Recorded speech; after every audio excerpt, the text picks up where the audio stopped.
பொன்னி ஹாலில் உட்காந்துருப்பாங்க. அவங்க மாமியார் எல்லாரும் மலைக்கு வந்ததுக்காக பேசுனதை பேச விடுங்க பொன்னி அப்படின்னதும், சிவாங்கி வந்து வாட்டர் பாட்டில் எடுத்ததுனால தான் நனைஞ்சிட்டாங்க அத்தங்கன்னு அனுப்பி விட்ருவாங்க. திடீர்னு பார்க்கும்போது பிரீத்தியோட அப்பா வந்து ஃபோன் பண்ணிவிட்டு, அம்மாடி பிரீத்தி அப்படின்னு ஃபோன் பண்ணிடுவாங்க.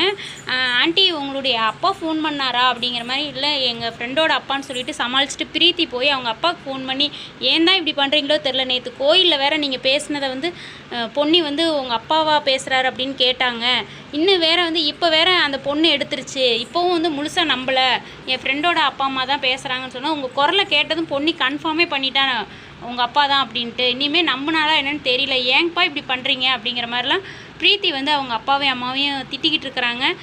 நான் நம்ப வைக்கிறதே பெரிய விஷயமா இருக்குது, இதில் நீங்கள் வேறு ஃபோன் பண்ணி அதை வந்து கெடுத்து விட்டுருவீங்களாட்டிருக்குது. நான் என்கிட்ட கேட்காம இது பண்ணிகிட்டு இருக்காதீங்க, முக்கியமான நேரத்தில் மட்டும் ஃபோன் பண்ணுங்கள், அப்பப்போ ஃபோன் பண்ணாதீங்க அப்படின்னு பிரீத்தி வந்து அவங்க அம்மா கிட்ட திட்டிக்கிட்டு இருக்கிறாங்க. இப்படி தாங்க அப்புறமா போட்டிருக்காங்க.